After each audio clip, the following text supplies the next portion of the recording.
A gente escolheu esse tema por ser alguma coisa muito relevante do nosso futuro. É alguma coisa que algumas pessoas podem achar que está longe, mas em um futuro próximo, com certeza a gente já vai ver alguns impactos que a gente vai abordar também na nossa apresentação. Pode passar.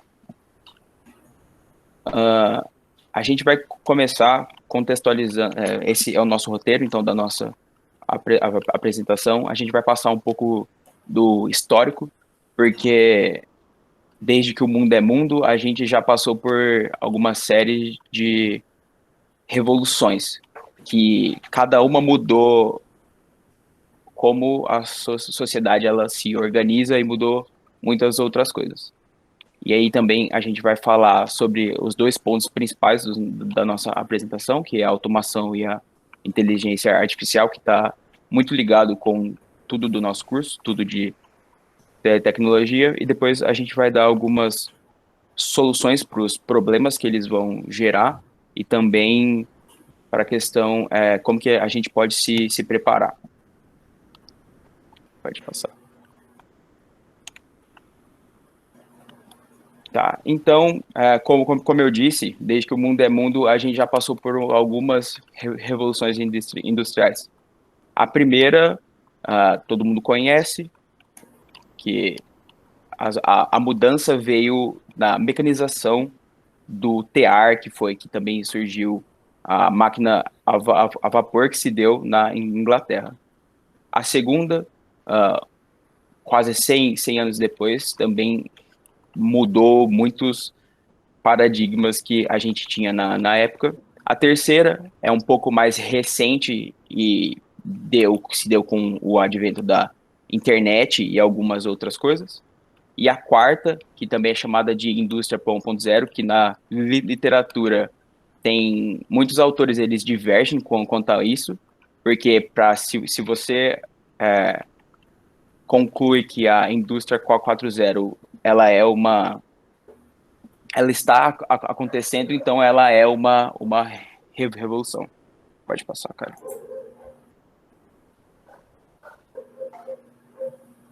Alô? Alô? Aí. Então, na primeira revolução industrial, como eu tinha dito, ela aconteceu na Inglaterra e naquela época surgiu então a máquina a vapor e o tear, que naquela época a indústria era basicamente de manufatura, então isso aumentou muito mais a produtividade e também causou também uma série de que é a base da nossa apresentação no caso, desemprego. Porque se você antes tinha 10 pessoas fazendo o mesmo serviço, hoje essa máquina ela substitui muitas dessas pessoas, faz o trabalho muito mais rápido e 9 pessoas, digamos que se você precisa só de uma para dirigir aquela máquina, 9 perderam o emprego, só que outros empregos foram criados, que durante a nossa apresentação a gente vai mostrar que, por exemplo, 9 perderam o emprego, mas também foram criados outros postos, por exemplo, quem dá uma manutenção nessa máquina. Então, essas revoluções, elas realmente transformam as coisas.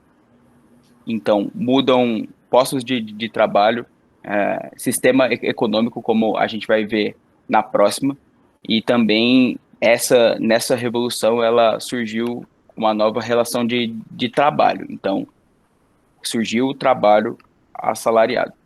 Pode passar. A professora quer falar alguma coisa? Bom, na segunda revolução industrial, a gente teve então alguns destaques. O principal dele seria a energia elétrica e a lâmpada, que com certeza, para aquela época, se hoje é alguma coisa que a gente não consegue viver sem, energia no caso, naquela época com certeza foi uma revolução. Dentre elas também a gente teve a fabricação do aço, que com isso a gente conseguiu criar novas coisas, então tudo começou a se desenvolver melhor. Também a gente teve na comunicação o telégrafo e o telefone, então esses são os destaques da segunda revolução industrial.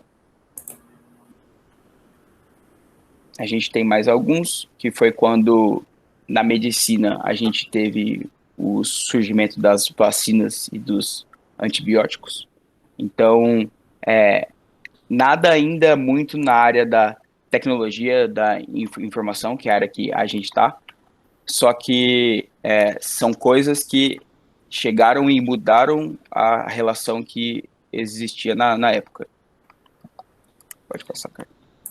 E aí a gente vem para a terceira revolução industrial, que é muito mais recente, é muito mais perto da nossa realidade, que também a gente consegue sentir mais os impactos dela do que as outras. Na verdade, todas, né? Mas é mais perto da nossa realidade. A principal dela é a globalização, que hoje tudo é muito rápido. Pode acontecer qualquer coisa em qualquer lugar do mundo e a gente vai saber rapidamente.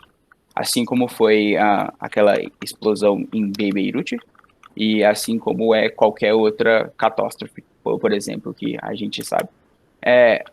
Um principal destaque que a gente pode dar para essa fase é a energia atômica para fins pacíficos, no caso, e também para fins bélicos.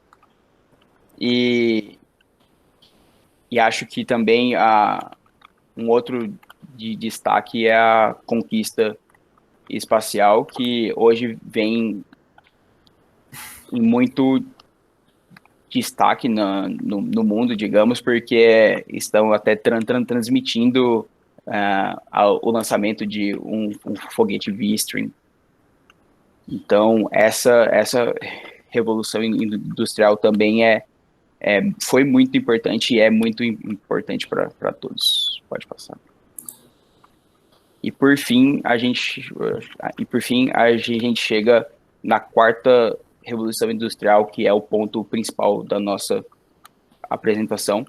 Por quê? Porque ela está acontecendo. E ela tem, esse primeiro tópico, ele é muito importante, porque ela tem a tendência de 100% de automatização de fábricas. Então, empregos estão em riscos, principalmente empregos que são alguma coisa mecânica, de fábrica e de processos que podem ser automatizados. Porque é óbvio que é o mesmo exemplo quando a máquina do tear ou na agricultura surgiu muito com as máquinas agrícolas, ela vai tirar muitos postos de trabalhos e também são sempre os trabalhos menos remunerados e mais precários. Se der para automatizar, nessa parte da revolução isso vai acontecer. Então, a gente tem também a inteligência artificial, que é o que a gente vai falar mais na nossa apresentação, e todos esses outros destaques importantes que a gente está vivendo e está vendo acontecer. Beleza, pessoal. Então eu vou passar aqui para falar um pouco da automação, o que é isso, né? E eu trouxe aqui duas definições. A primeira do Edson Lima, que ele fala automação, do latim autômatos, que significa mover por si próprio. É um sistema automático de controle pelo qual mecanismos verificam seu próprio funcionamento e efetuam medições, introduzindo correções, sem a necessidade de uma interferência do homem. Então é interessante que aqui ele aborda justamente isso. É um mecanismo que ele consegue avaliar aquele processo que ele está, e ele não precisa de uma pessoa ir lá e contribuir, fazer algum ajuste, nada desse tipo. O homem sai desse processo.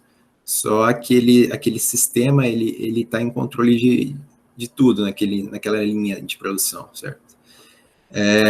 Tem também aqui a definição do Richard Dorff, que a automação pode ser definida como uma tecnologia que utiliza comandos programados para operar um dado processo, combinados com a retroação de informação para determinar que comandos sejam executados corretamente, frequentemente utilizada em processos antes operados por seres humanos. Então, é interessante aqui que ele coloca também essa parte de você programa aquilo antes, né? Você programa aquela máquina antes, e conforme ela vai ter o feedback ali do ambiente do sistema, ela vai executando o comando adequado para ela funcionar, continuar o processo de produção de algum produto. E justamente ele coloca também que esses processos que antes eram operados por seres humanos, agora só vai ser feito por aquela máquina, certo? Benefícios da automação. Então, o primeiro que a gente pode ver é a redução do uso da mão de obra no processo de produção. Então, a máquina, ela pode trabalhar 24 horas por dia, certo? Tipo, não tem limite. Uma máquina consegue fazer o trabalho de várias pessoas. Uma máquina pode substituir na linha de produção tipo, 10 pessoas. Então, isso contribui nessa redução da mão de obra. Outra coisa é a diminuição dos custos. Na real, pode ter um custo inicial para o pessoal comprar esses equipamentos e ter a manutenção desses equipamentos também, só que ao longo do tempo esse custo é reduzido em comparação a uma pessoa tá realizando aquele trabalho, aquela tarefa, certo? Porque ele não tem que pagar salário, não tem imposto sobre aquela máquina, então é muito mais tranquilo. Diminuição das falhas. A gente sabe que se tem um humano na jogada, vai acontecer algum erro, certo? Já com as máquinas, esse erro é pouco provável. Pode acontecer, mas é bem raro. O problema é que quando acontece, meio que a linha de produção inteira tem que meio que se adequar a isso. Às vezes a linha de produção inteira para ser resolvido aquele erro.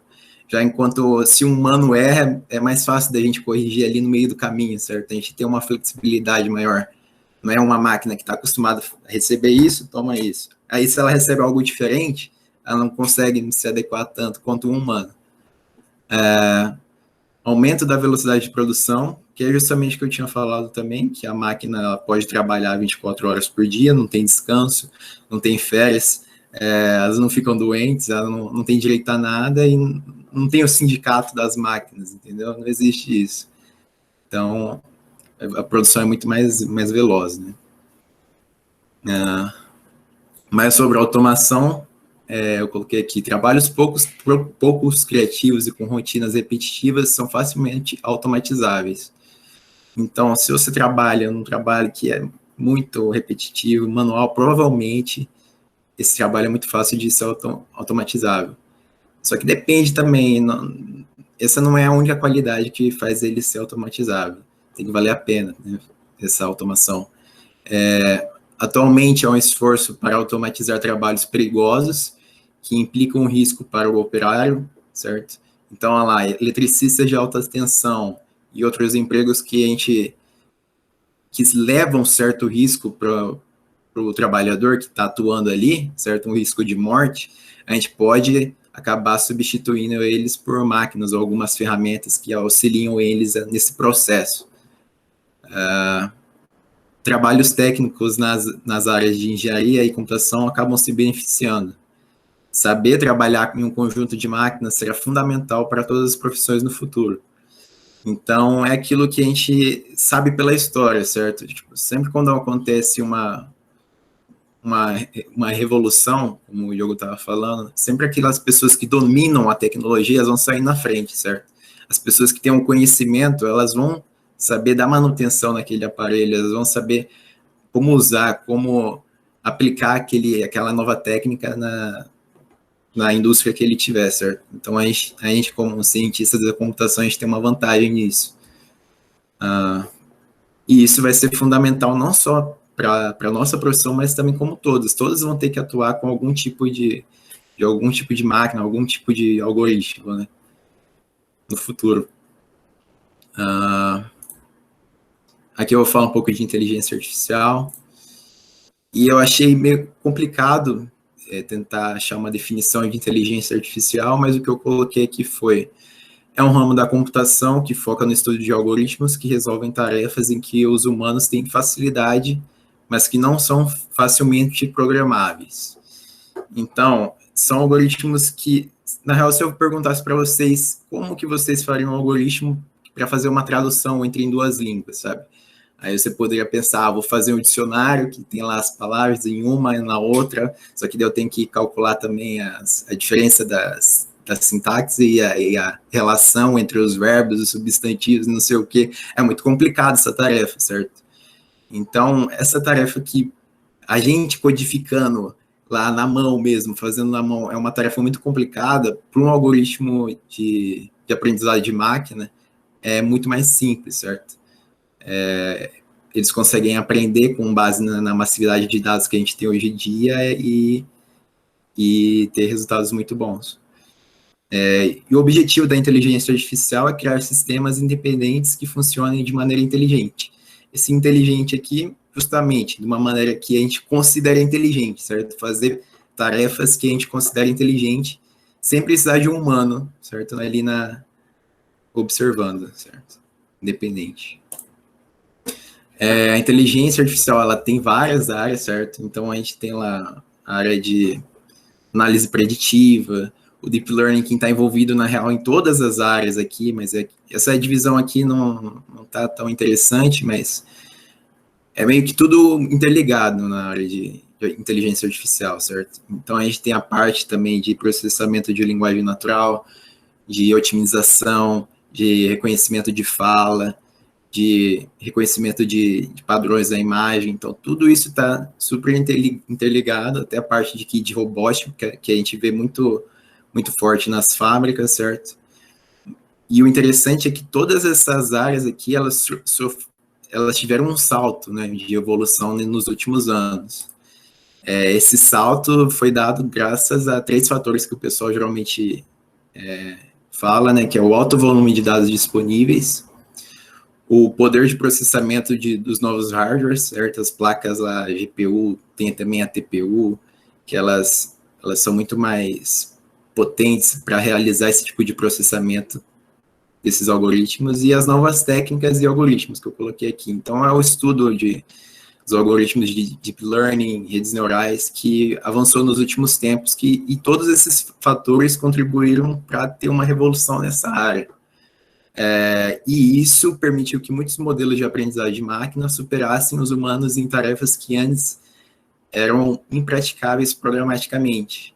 Então, aquilo que a gente considerava que isso aqui não tem como resolver codificando, e aí que entra esses algoritmos para resolver essas tarefas, e muitos deles acabam batendo o ser humano nessa tarefa, acaba sendo mais preciso, mais preciso. Aí, quando as máquinas vão roubar os nossos empregos, né? A questão. Tem algumas previsões.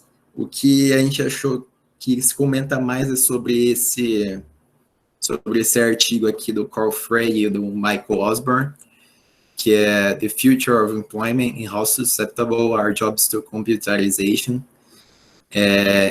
E os autores estimam que essa suscetibilidade de empregos, essa informatização, que é a palavra com que ele usou, essa automação desses empregos, seria de acordo com 50%, ali no caso 49%, mas quase 50% de todos os empregos dos Estados Unidos poderiam estar correndo o risco nas próximas décadas. Então, é um número bem grande, né, que tipo, a gente não espera mais ou menos, tipo, 50% pode estar correndo risco, e tem outras previsões que falam que no Oriente isso é até maior, chegar a 70% dos empregos poderiam estar em risco nas próximas décadas. Então, aqui é um pouco sobre o futuro das profissões. Atualmente, os algoritmos de aprendizado de máquina já conseguem substituir os humanos em muitas tarefas, ou pelo menos auxiliá-los reduzindo o esforço para a execução das mesmas. Então, ou completamente esses algoritmos eles substituem a pessoa ali, ou pelo menos ele dá uma ajuda, ele dá um auxílio ali na execução daquela tarefa, que reduz muito o trabalho da pessoa. E à medida que o tempo passa, esses algoritmos se tornam melhores, alimentando cada vez mais e mais de dados. Então, quanto mais dados que a gente tem, e a gente sabe que os dados eles vêm crescendo ao longo dos anos exponencialmente, esses algoritmos vão se tornar cada vez mais poderosos, mais inteligentes, certo? E em poucas décadas, esses algoritmos serão capazes de realizar a maioria dos trabalhos atuais, que a gente considera que a maioria é mais de 50%. Poucas profissões não serão automatizadas. O risco de uma profissão ser automatizada depende de uma simples questão. O quanto daquele trabalho pode ser reduzido em tarefas repetitivas e o quanto envolve o enfrentamento de novas situações. Quem falou isso foi o Anthony Goldblum, que é o fundador do Kaggle, e é interessante essa definição, essa questão que ele bota, né? Que a máquina ela tem uma certa dificuldade de enfrentar novas situações, em situações que não há dados para aquilo, certo? Então, nós, os seres humanos, são mais criativos, eles conseguem entender um problema de uma forma mais rápida, sem ter uma massividade de dados já que ele estudou em cima, que ele aprendeu. Não, por exemplo, com 2 observações a gente já consegue diferenciar um animal do outro, sabe? Então, é muito mais rápido esse aprendizado. Já se o seu trabalho ele envolve muitas tarefas repetitivas, toma cuidado que provavelmente ele vai ser automatizado. E a automação afeta todos os trabalhos, em todos os níveis, desde os mais simples até os mais complexos. Então, isso é interessante aqui, que às vezes a gente pensa, o meu trabalho aqui que eu tive que fazer a graduação não vai poder ser substituído por um algoritmo, por uma máquina, né? Mas não é assim, porque a automação afeta todos os níveis, certo? Não só aqueles trabalhos que são mais simples, que as pessoas ganham menos salário, não tem nada a ver com isso. E aqui eu coloquei alguns exemplos, né, de trabalhos que eu achei nesse site aqui. Então, operadores de telemarketing, motoristas, que a gente já consegue ver muitos carros autônomos, certo?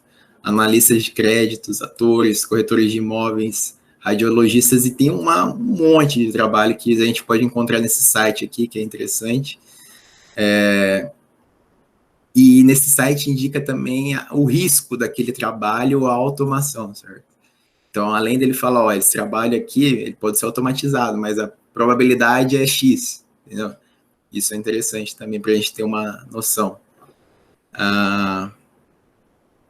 E aquilo que eu estava falando, às vezes você é radiologista, você perdeu um tempo para estudar e para identificar as coisas que você precisa identificar naquela imagem, mas hoje em dia um algoritmo consegue fazer o mesmo trabalho até melhor do que você faz, entendeu? Então, essa automação, ela pode atuar em várias áreas ali, em várias indústrias, independente do nível. Consequências da automação e da inteligência artificial. No curto prazo, sempre quando tem uma revolução tecnológica, o que acontece acontece desemprego e desigualdade. Mas por quê? Porque as máquinas elas acabam fazendo o trabalho que as pessoas faziam anteriormente. Então, muita gente que não é capacitada ou não tem um certo conhecimento, elas acabam sendo substituídas por essas máquinas, essas ferramentas. Então, é isso que acontece. Só que no longo prazo, o que acontece é o aumento da produtividade. Com o aumento da produtividade, há um crescimento econômico no mundo, no país, ali em questão, e aumento de renda para todos. E é assim que a gente imagina que possa acontecer, certo?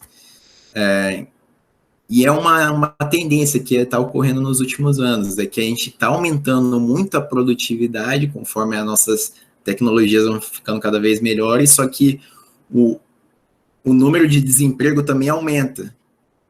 E é estranho pensar, tipo, tem menos pessoas trabalhando, mas a produtividade é maior, né? É uma coisa a se pensar.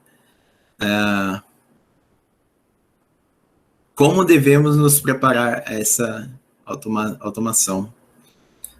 Então, aqui eu achei esse professor Joseph Aum, que é o autor desse livro Robot Proof, Higher Education in the Age of Artificial Intelligence, que ele cita três skills, 3 habilidades que a gente deve ter, certo? Então, aqui, só para não deixar o texto muito... A maioria dos experts aconselha que a educação deve mudar, certo?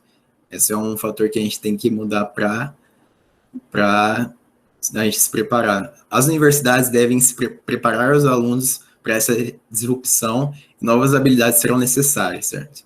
Então, tem essas 3 habilidades. Tecnologia, que seria mais ou menos saber como lidar com essa tecnologia. Às vezes, codar alguma coisa, fazer algum script, ou mesmo não necessariamente isso, mas saber trabalhar com aquela máquina, certo? Ele coloca também os dados, que é saber, com essa massividade de dados que a gente tem hoje em dia, a gente poder analisar esses dados de uma maneira precisa, certo?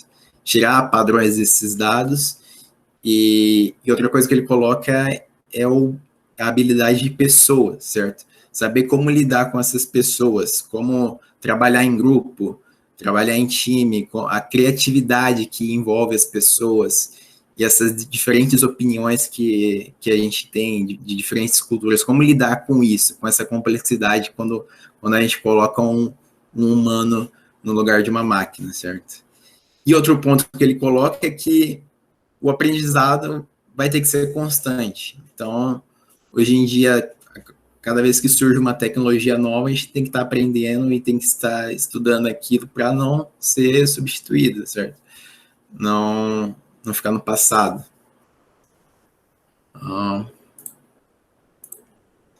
Aí tem outra questão que a gente que muitos contribuem também falando, que pode ser uma saída para essa automação e para esse aumento de desemprego, que é a questão da renda básica universal, certo? Então, acho que nesse ano, no ano passado, muitos candidatos lá dos Estados Unidos estavam falando sobre isso, né? Que seria uma possível solução. E, basicamente, a renda básica universal é uma possível solução, que nem eu falei, para a desigualdade, que essa próxima revolução ocasionará. E, atualmente, muitos países já existem programas de auxílio, certo? Aqui no Brasil tem, outros países também têm, de welfare. E, porém, para participar, as famílias devem passar por alguns critérios de avaliação, que podem acabar aprisionando essas pessoas numa situação de pobreza dependentes do governo. Então, esses programas de auxílios que a gente vê nos países hoje em dia, muitas vezes eles não estimulam a pessoa a crescer, certo? Uma pessoa que está passando por necessidade, algo do tipo. Mas eles estimulam a pessoa a depender cada vez mais do governo. E assim, o governante tem mais poder e ele pode ficar comprando as pessoas com esse auxílio, certo? Fazendo chantagem, ameaçando tirar esse auxílio. Que é uma coisa que acontece, que a gente já viu acontecendo aqui no Brasil até. E com a renda básica universal, além da redução da pobreza, as pessoas teriam uma oportunidade de ter uma boa educação, um emprego melhor, certo? Se capacitar um pouco, ou ter o mínimo para mudar de situação de vida. Então, às vezes, a pessoa só precisa de um pouco, só precisa ter um acesso a uma informação de qualidade que ela consegue alcançar um emprego melhor e ter uma vida melhor, se desenvolver. Só que o problema da renda básica universal é realmente aplicar isso. Então, como que os governos vão pagar esses programas, certo? Atualmente, os governos do mundo todo, eles têm trilhões em dólares em dívidas, e imprimir mais dinheiro nem sempre funciona, certo? Aumenta a inflação, e taxar a população também nem sempre funciona, principalmente taxar os mais ricos, que o pessoal tem muita saída, consegue desviar o dinheiro para vários lugares, certo? Então, aplicar isso é bem complicado. Não há estudos hoje em dia para falar que existe um modelo ideal de renda básica universal, mas geralmente as pessoas concordam que seria interessante ter um certo modelo que de renda básica universal, certo? Para as pessoas que realmente passam necessidades, ter o mínimo ali. Mas, como eu falei, a aplicação disso em diferentes... Alô? Alguém falou aí? Estamos indo.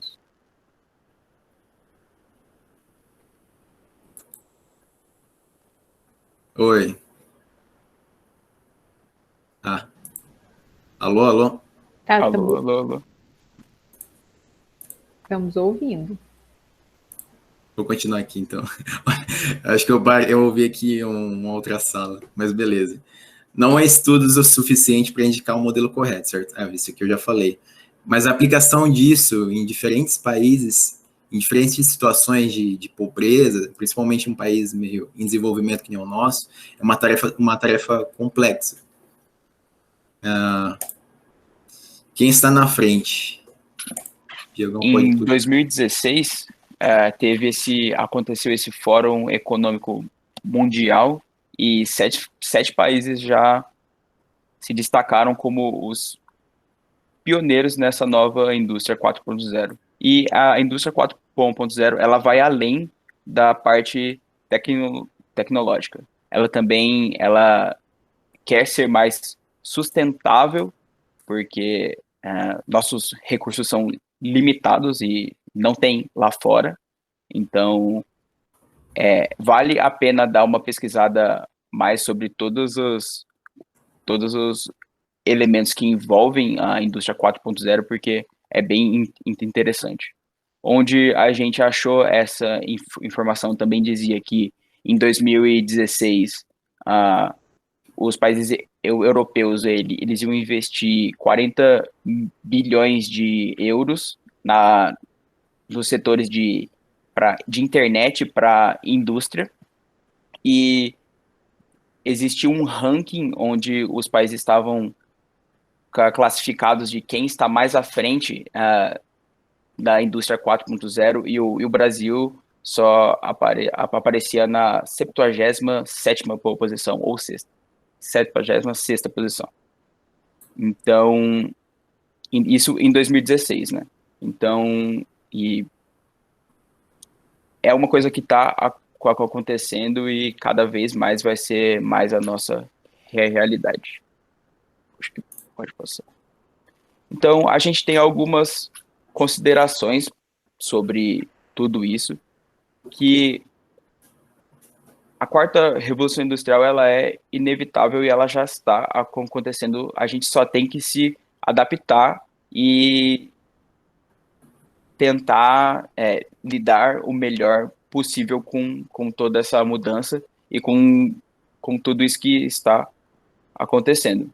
Então, um daqueles pontos que o Abner falou de como se preparar, a gente reforça, que é procurar conhecimento. Então, sempre estar atualizado, principalmente na nossa área. Não é para sempre programar em Fortran, por exemplo, mas é revolucionar as coisas e estar atualizado.